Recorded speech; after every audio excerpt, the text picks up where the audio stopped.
Coming up on the St. Joseph Mustangs Show, thousands piling into Phil Walsh Stadium for opening night of the 2024 Mustangs season. And also Matt Johnson coming back to manage the Mustangs on opening night. We'll hear from him. Plus, 3 area high school baseball teams all trying to bring home top places in the state baseball tournaments this week. We'll recap how their week went down at the state tournament. Slice to right. It's coming in. It's down. This game is over. I'm ready to show my hand, ready to take a stand, wait on a sign above, and I am ready, I'm ready to face the fire, ready to walk the wire, waiting for my king to come.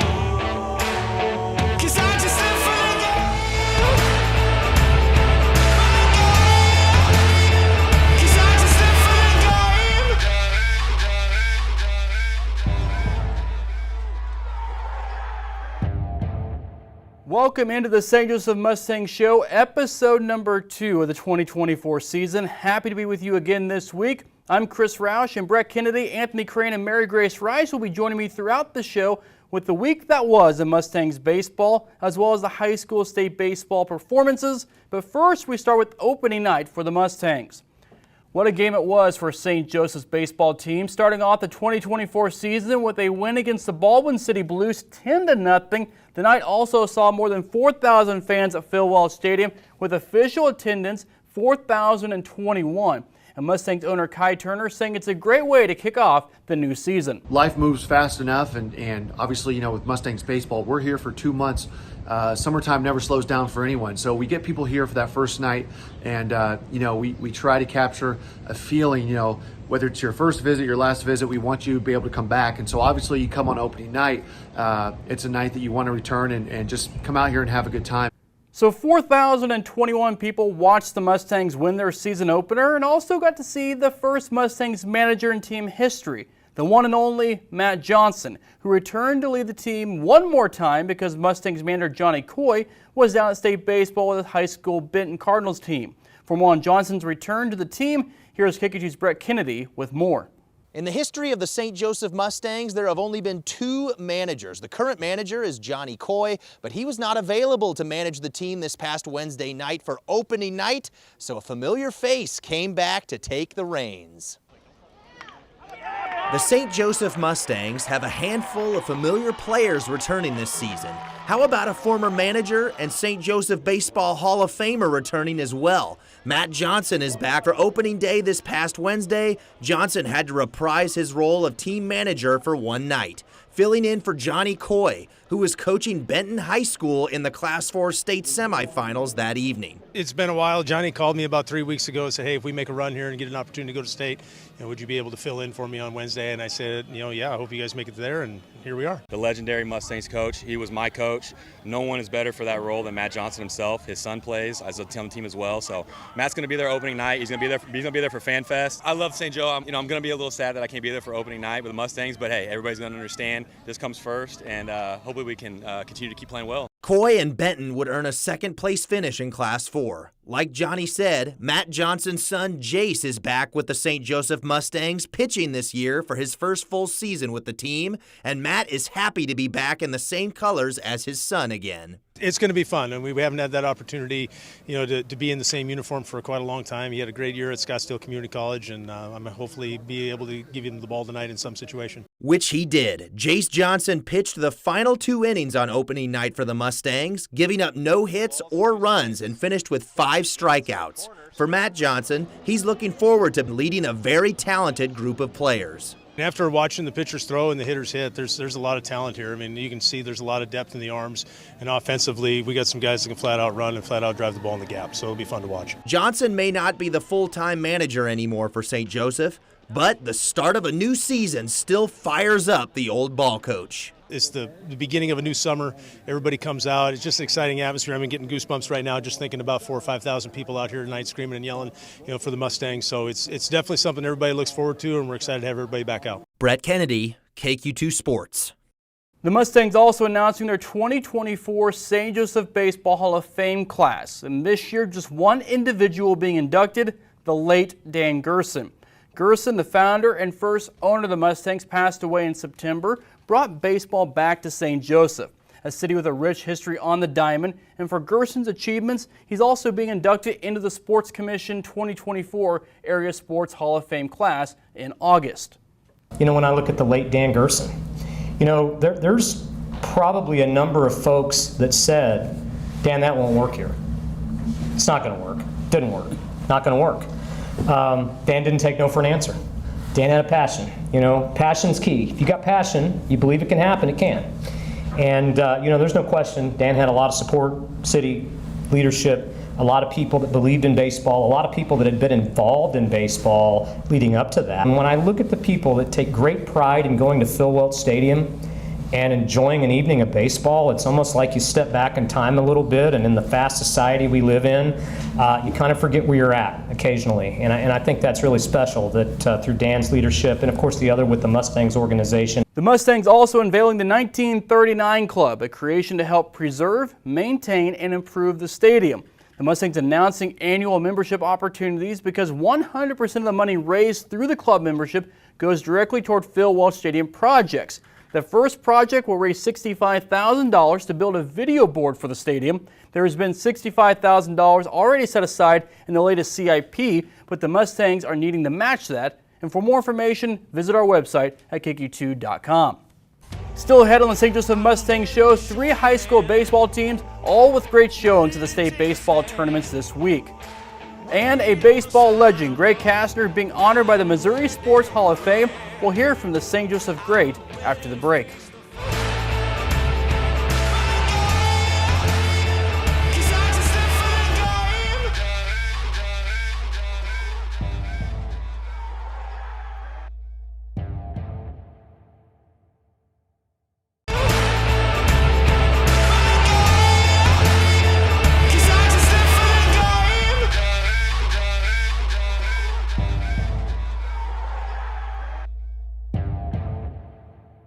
Welcome back. Well, you've probably know Greg Kastner if you've been in any baseball circles in St. Joseph, and you've also probably heard his voice at Phil Welch Stadium a time or two. Kastner, a baseball lifer, playing and then coaching for 40 years, being honored by the Missouri Sports Hall of Fame. For most of his life, Greg Kastner has either played, coached, or stayed involved with the game of baseball. So the Missouri Sports Hall of Fame honoring the St. Joseph legend as a Diamond 9 recipient. It's just a great honor, and I think I'd be amiss really. Honors for me are because of the parents and the players who were a part of everything my past 40 years that I spent coaching. And if I didn't have the players who bought into the system, you know, they're the biggest part of this. I'm just a result of what they were able to do. The Diamond 9 Award designed to recognize former players from the state of Missouri who were standouts in high school and college and made positive impacts in the game. And that's Kastner. He had a great college career at Missouri Western, even holding a few Griffin's records. I still hold a number of records, and I keep track of that because I'm kind of proud of a lot of those. And if I see one get broke, I kind of get upset. But, you know, I go, records are meant to be broken, but successful there at Missouri Western with Coach Menace. Making it all the way to AAA with the Atlanta Braves before his elbow gave out before Tommy John surgery was an option. I wouldn't change anything. I met a lot of players that I played with, played against. So Kastner worked his way throughout having to give up the game he loves, but found a new way to love the game, in coaching, for 40 years. Being a ball coach, loving every second of his life in the game. I always say God has a reason for everything, and I guess it was my opportunity or my given that you had your chance, but your chance is not where you're supposed to be. You're supposed to be coaching. That's what your life is. So he said, the arm problem, you know, you're not going to die from it, so use it in a better way, and so I did. Nowadays, the Diamond 9 recipient still around the game. You'll hear him over the loudspeakers, especially during the summer nights at Phil Welch Stadium. Well, ladies and gentlemen, tonight's Taco Bell came man of the night. As long as I can stay involved in athletics and sports and try to help kids and do what I can and to lend a helping hand, that gives me my greatest pleasure is to help young people. I've had my day in the sun, and I've always said that I would love to see them have theirs. So that's my biggest joy.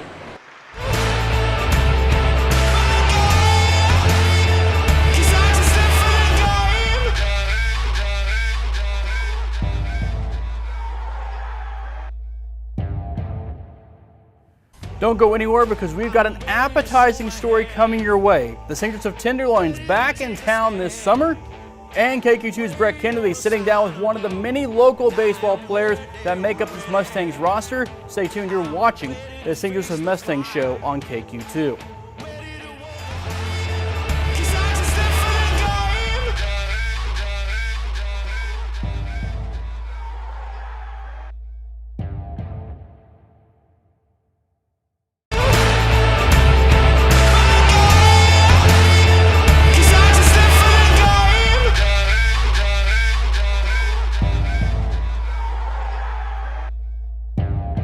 Well, we always want to spend time getting to know the Mustangs roster, and on this week's show, KQ2's Brett Kennedy sitting down with the man who took the mound on opening night.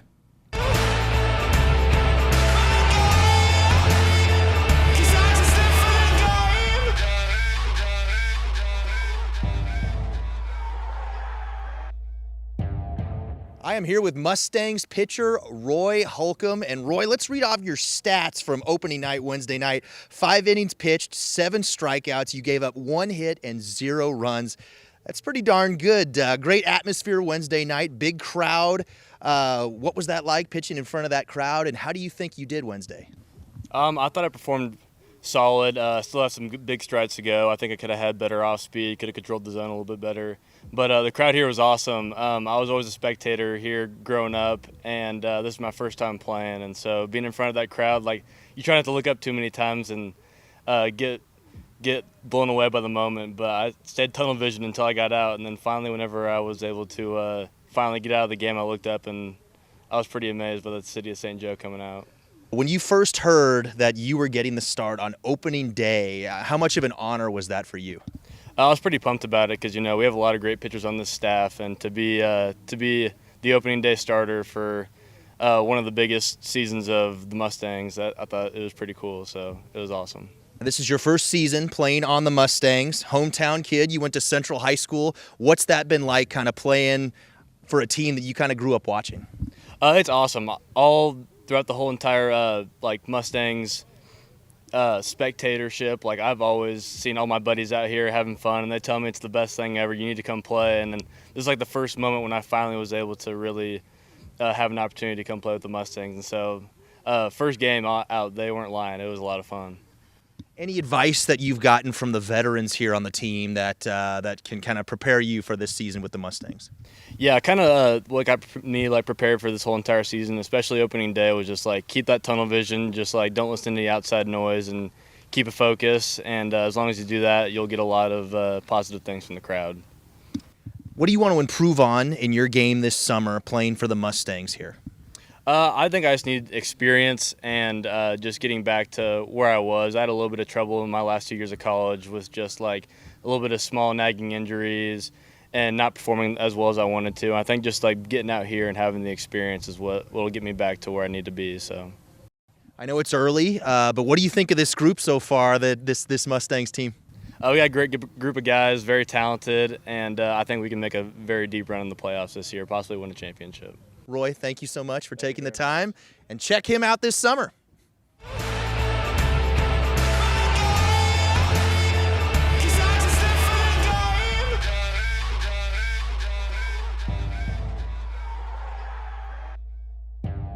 And when we come back, Benton, Maysville, and Mid Buchanan, all with great showings at the state baseball tournaments this week. We relive their historic week coming up next.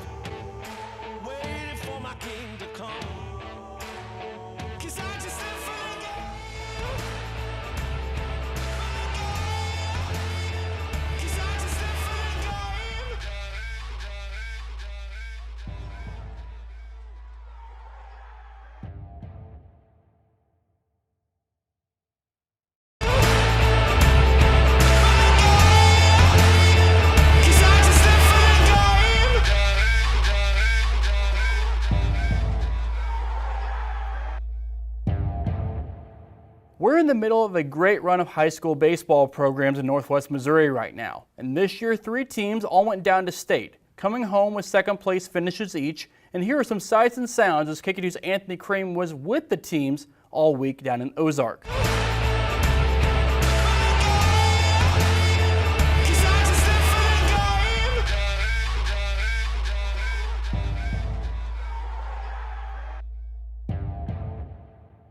I'm here at the Ozark Mountain Sports Complex where the Maysville Wolverines are taking on the Chaffee Red Devils for game 1 of the day as the Benton Cardinals take on the MICDS Rams in the first Class 4 semifinal game. As far as the Class 3 title game, Mid Buchanan still awaiting their opponent.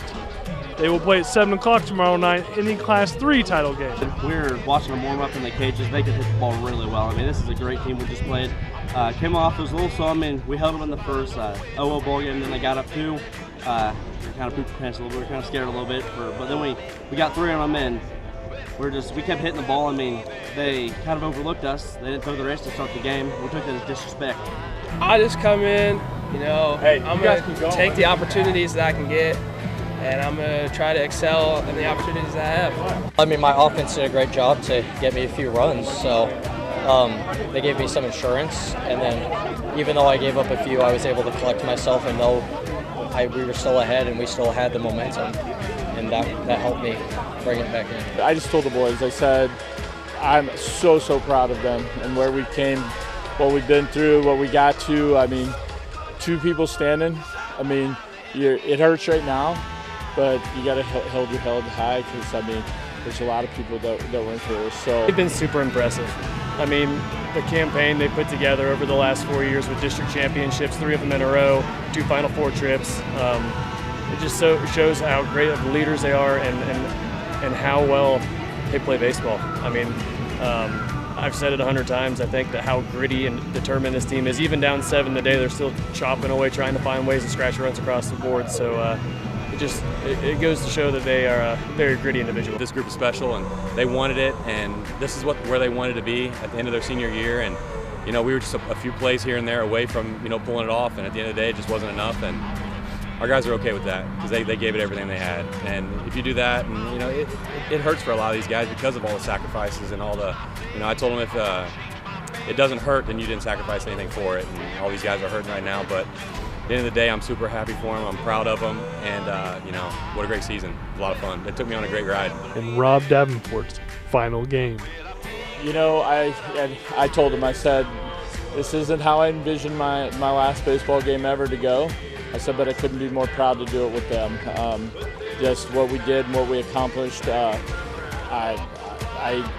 remember it for a really long time. From Ozark, Missouri, I'm Anthony Crane, KQ2 Sports.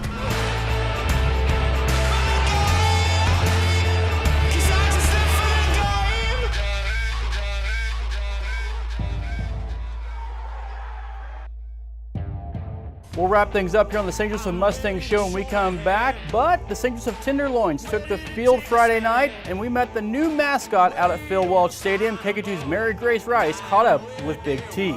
I've never been intimidated by a Tenderloin before. This is the first time.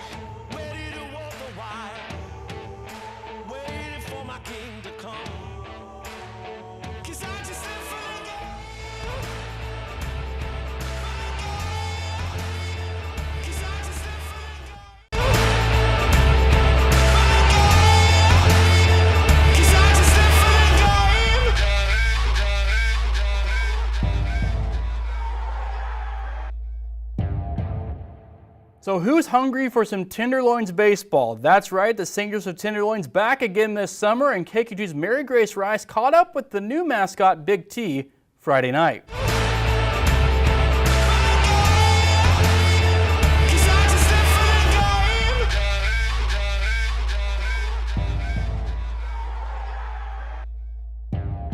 Joined by Big T themselves.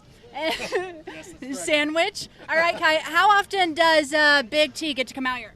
Well, tonight's the first one, so you'll see Big T, rare exclusive character, only at the St. Joe Tenderloins game, thanks to our friends over at Triumph. But I have to say, this is probably the first time you've stood next to a Tenderloin this tall. Is that correct? I've never been intimidated by a Tenderloin before. This is the first time. Now, Big T, do you like to eat Tenderloins? No, because that would be weird. I'd like to point out his cheese hands as well. So we've thought of every detail here. Got some ketchup and mustard in case you run out. I don't know, Big T, if you want to show those off. Someone would also say he has nice buns, but that's a Tenderloin joke sandwich.